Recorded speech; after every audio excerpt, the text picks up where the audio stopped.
Even though the season is over and I am really sad about it, I try to be a glass half full type of person. And the reality is, this is the perfect time of the offseason where you can get an edge on everybody else in your dynasty leagues because everyone is taking a breather after a long season. Right now, we need to go through some dynasty rookie mock drafts to make sure that you are on top of everything that you need from a team perspective and who the best prospects are in this dynasty rookie class. So before we get into it, it is still a very new channel for Dynasty Fantasy Football. So please go down there and drop a like on the video and subscribe to the channel to show your support. So what we're going to do today, I don't have anybody else to go up against. I'm just going to use the bots here, and I'm going to go from all different kinds of positions in the first round, and we're going to go through 3 rounds of a one quarterback dynasty rookie mock draft. So first up, I'm going to go ahead and just start with the first spot right here. And I want to kind of go through this really quick because I think the ultimate thing that I want to get across here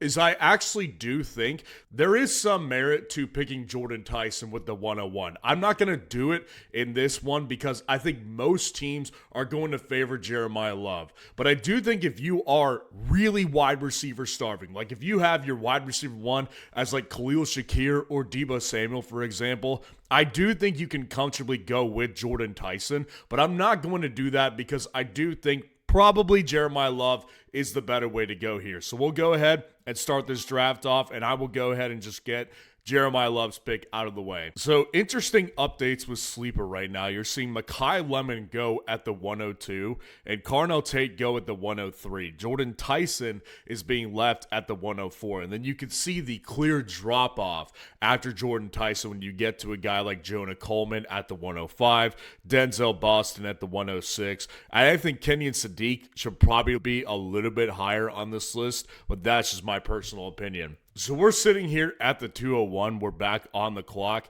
And I think what we can kind of see here is the pool of players has definitely drastically changed. Like up at the top of the list here, we've got Emmett Johnson. We've got Nick Singleton, who I actually do like. We've got Eli Stowers. We've got Chris Bell. There's some players on here that I do like, but I don't like them this early on. And one guy we have not seen be taken is Fernando Mendoza. And I do think even though it is a one quarterback league, I do feel comfortable enough with Fernando Mendoza as a prospect overall to justify picking him at the 201 over a bunch of players that I don't have tremendous amounts of confidence in. So I'm going to go ahead and just pick Fernando Mendoza here right now. So after Mendoza, then goes Stowers, Nick Singleton, Emmett Johnson. Nick Singleton, I am definitely going to be keeping a very close eye on for my own sake because I am a big Nicholas Singleton fan, and I hope that he can drop a little bit further in drafts, maybe closer to the 205, the 206, depending on where he gets drafted. It's ultimately going to decide where he's going to go. Now, in the 301 right here, there's still some players that I actually do like. Katron Allen this late is definitely an intriguing player. I think Jacoby Lane is also intriguing as well. I think Demon Claiborne could be intriguing. Malachi Fields is definitely one that I like. Max Clare down here, the tight end. I think there's some good players on the board. So typically, I do think that it depends on how you want to draft, right? I do think there's merit to the argument where you go best player available. I also do believe that if you have a need and you have a belief on a certain player, you just go for that player, regardless of what their draft spot is. If you believe in the player, you just go for them. So when I look at the guys on the list right now, there's a player that I really do have a lot of personal belief in, and that guy is Malachi Fields. However, we will go draft from another spot later in this video, and I'm going to try to target Malachi Fields later on in the draft. So I'm going to go ahead and go with the guy I've got ranked over Malachi Fields with Jacoby Lane at the 301. And once again, I do think it really does depend on what your type of draft strategy is. I do ultimately think that what you decide to do with your picks and how your method of drafting is. Best player available versus guys that you just believe in and would rather just take and not let the, league mates in your league have the opportunity to take them. It really does depend on how you want to draft. I am typically best available player until we get to a certain point in the draft, typically in the third round, where I do feel like ultimately I am kind of looking for holes to fill and maybe players that I just believe in more than others do with my last pick. So that was the end of the draft right there. So I walked away with Jeremiah Love, Fernando Mendoza, and Jacoby Lane at the 101, 201, and 301. So now we're going to end this draft right here. Like I said, I do not have anybody to go up against in these drafts. So what I'm going to do, I'm going to start an entirely new one, and we're going to go ahead and draft at the 103 right now. So I'm very curious to see if the bots end up picking Mekhi Lemon at the 102, or they would go with something I would personally go with and go with Jordan Tyson. If Jordan Tyson was to fall to me, he will definitely be my pick. So let's see what happens. So Jeremiah Love goes off the board, and they keep sticking with exactly what the CPU is doing from an auto draft perspective. So we do have the option between Carnell Tate and Jordan Tyson. Now, here's my opinion, and I've made it very clear throughout the entire offseason so far. I'm a Jordan Tyson guy. Like, I do think Jordan Tyson is a very good prospect for dynasty purposes. I do think of him as a poor man's Jamar Chase type, where he's probably a tier or two below Jamar Chase from an athleticism perspective, but I do think he has a similar skill set. And that's why I personally would make the argument that you could pick Jordan Tyson at the 101, depending on what your team needs are and what your ultimate belief is in Jordan Tyson. If you're like me, you may believe enough in him to go with Jordan Tyson at the 101. But the fact that right now in these mock drafts, in early February, granted, is going with Jordan Tyson at the 104, I really like that value to get him at the 103. So it's a pretty easy move for me to take Jordan Tyson at the 103. Another side note I've got is I'm very surprised to see Skylar Bell going as high as he is. I did not expect Skylar Bell to go at the 109. I thought he was going to be more of a late round pick, but we'll see how that one ultimately falls. I actually am a little bit surprised that Jadarian Price is going at that range as well.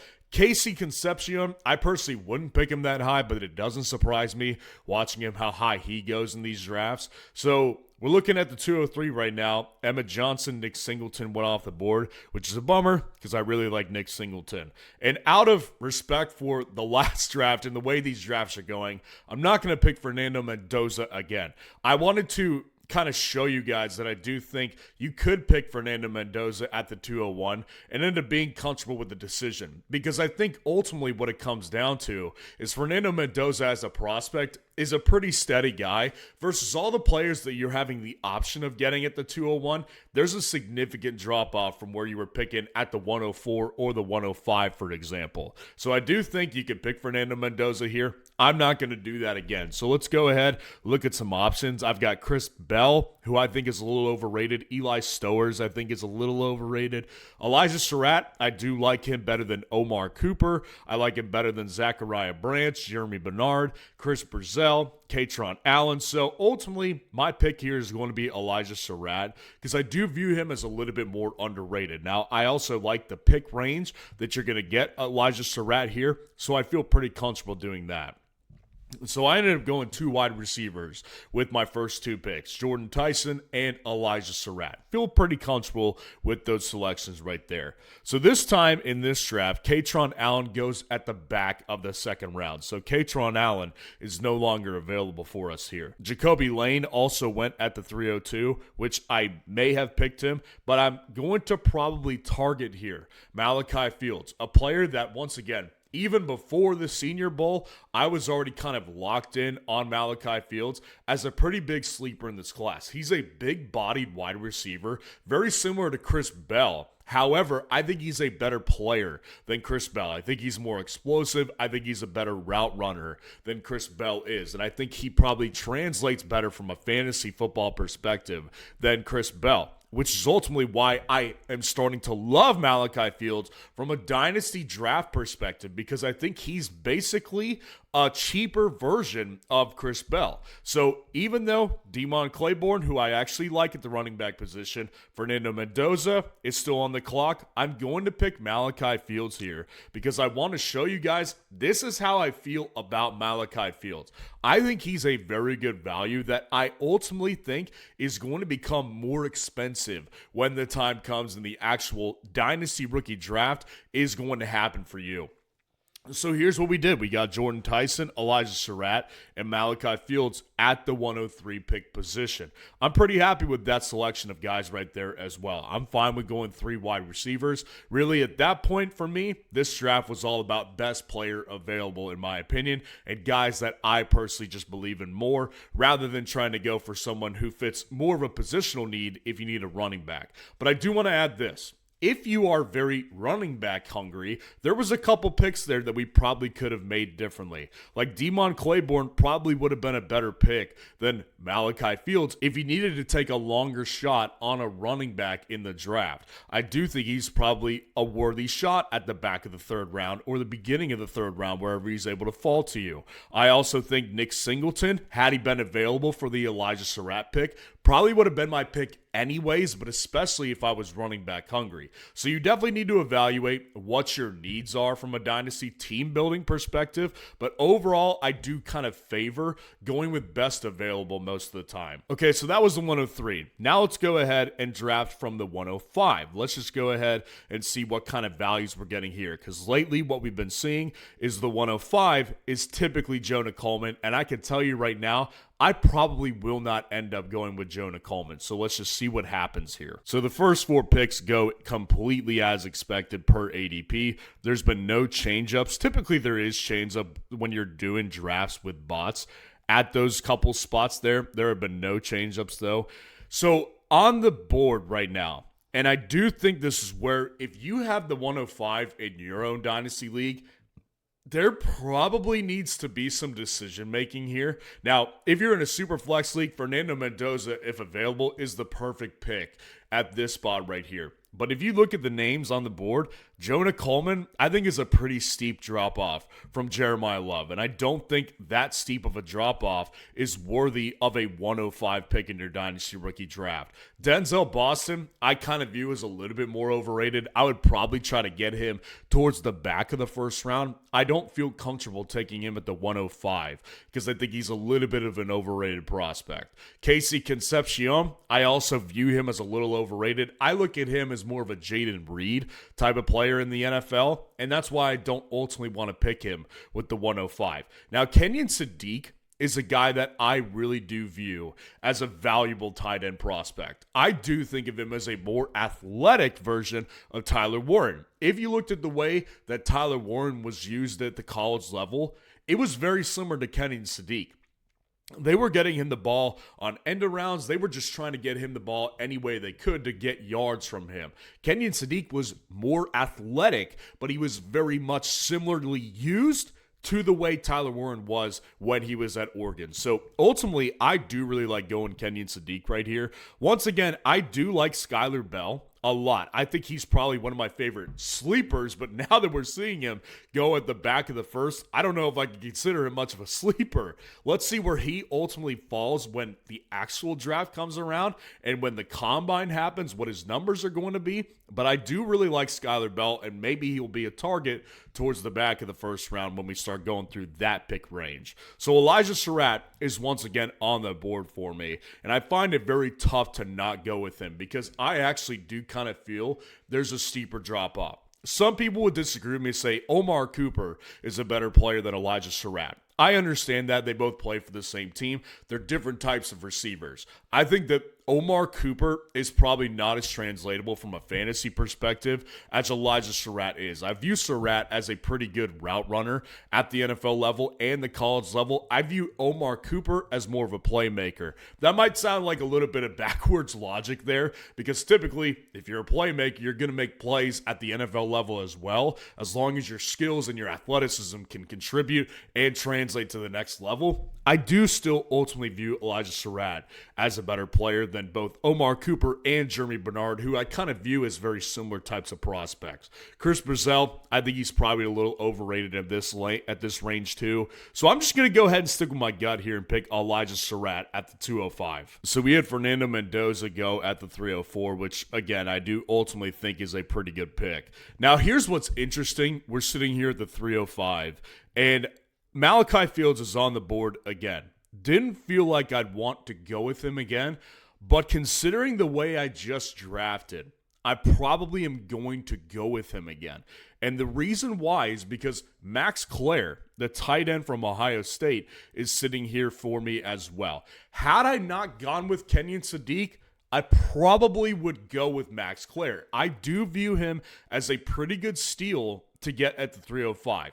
I think that Max Clare is a pretty good prospect from a dynasty perspective. I think he's a little underrated. Kind of reminds me of a more physical version of Dalton Kincaid, where the pass catching prowess is definitely there with him, and he's a little bit more physical, so he probably would be a little more durable than Dalton Kincaid would be at the NFL level. I think he's being a little underrated in these drafts. Once again, had I not gone Kenyon Sadiq, I probably would go with Max Clare here. But this is the value of doing a mock draft from a dynasty rookie perspective, because I do think Kenyon Sadiq was the best available player at the 105. And I can make an argument that Max Clare is the best available player at the 305 for us. But ultimately, I'm going to go with Malachi Fields once again because I don't need two tight ends in this rookie draft. So what I ended up doing was just going Kenyon Sadiq, best available player at the 105. Then I went Elijah Surratt at the 205 once again, and I went Malachi Fields once again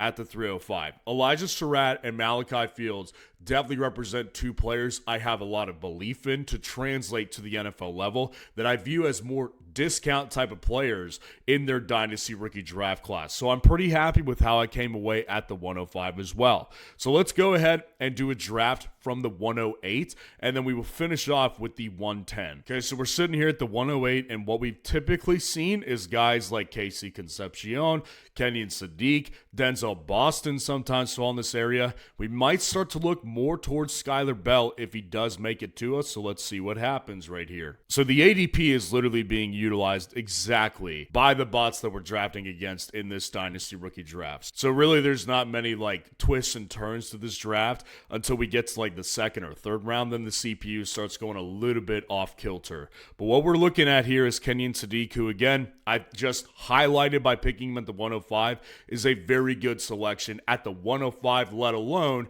the 108. But Skylar Bell is probably my best and favorite available player on the list right here, aside from Nick Singleton. And I do have some temptation to go with Nick Singleton here at the back of the first round, but I'm going to go with Skylar Bell here because I want to highlight Skylar Bell is a player that I also viewed as a more sleeper type of player alongside Malachi Fields. But based on the way sleeper and dynasty rookie drafts are valuing him at this moment in time, I do kind of wonder if he's going to be a sleeper for much longer. So I'm going to highlight how I feel about Skylar Bell by going with Skylar Bell at the 108. So we've got a very interesting list of guys here to go with at the back of the second round. And what we've been able to get is guys like Nick Singleton. We've been able to get Elijah Surratt a couple times. I picked Fernando Mendoza at the top of the second round in the first draft to highlight the fact that I think that with the drop-off of talent in the second round in this dynasty rookie class,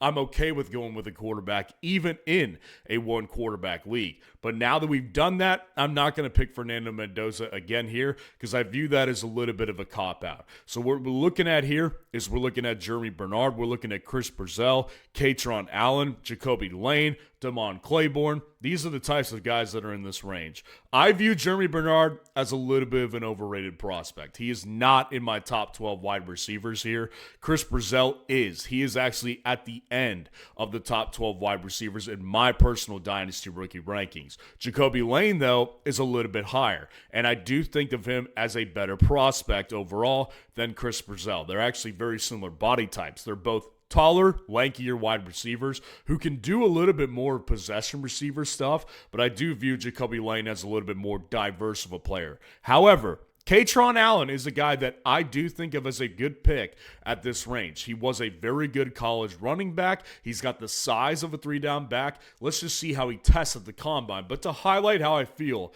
about Katron Allen as a prospect, I'm going to go ahead and say I'm fine with taking Kaytron Allen here at the 208. So here we are once again with Malachi Fields sitting here ready for us to take him at the 308. And in a typical Dynasty rookie mock draft, I probably would do that. However, I also highlighted earlier in the video that I liked Max Clare a lot, and I do view him as probably the best overall player at this particular range. Once again, Max Clare is sitting there looking us right in the face and saying, pick me, because you know I'm better than being at the 308. And I would agree with that. I think Max Clare is a very great value here at the 308 that I ultimately don't think will stick at the 308 value come April or come May, and when the draft is already played out. So I'm going to go ahead and take Max Clare here with my last overall pick to give me Skylar Bell, Kaytron Allen, and Max Clare in the 108 spot. Now let's go through the 110, the last spot in a 10-team Dynasty League, and let's see what happens here. So exactly what you think is going to happen when you're drafting against the CPU. So if you do want to join a Dynasty Rookie mock draft with me, let me know, and we can actually have some nuance to a draft. So Jadarian Price is available for me at the 110, and that is not a particularly attractive pick right here. This is a range where I would be sitting here thinking, I think Nicholas Singleton is just a better player than Jadarian Price. I'm not big on drafting backup running backs in college, and obviously when you have Jeremiah Love in front of you, you're kind of screwed from a starting running back perspective.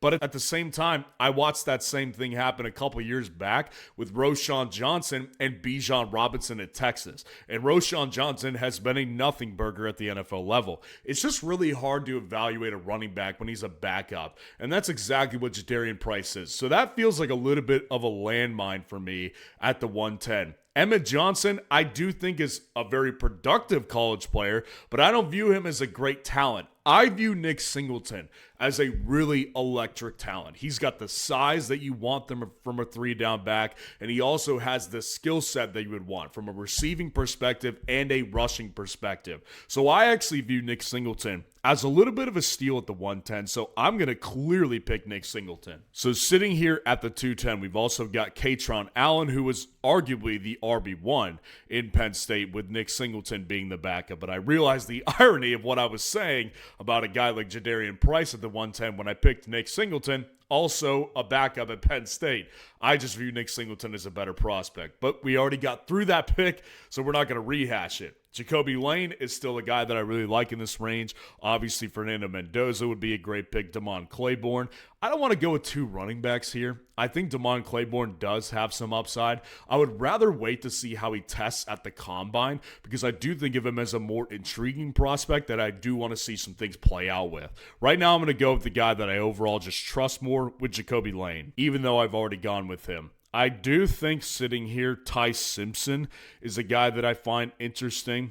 I really don't have tons of hype around Deion Burks. I know some people are kind of interested in Deion Burks.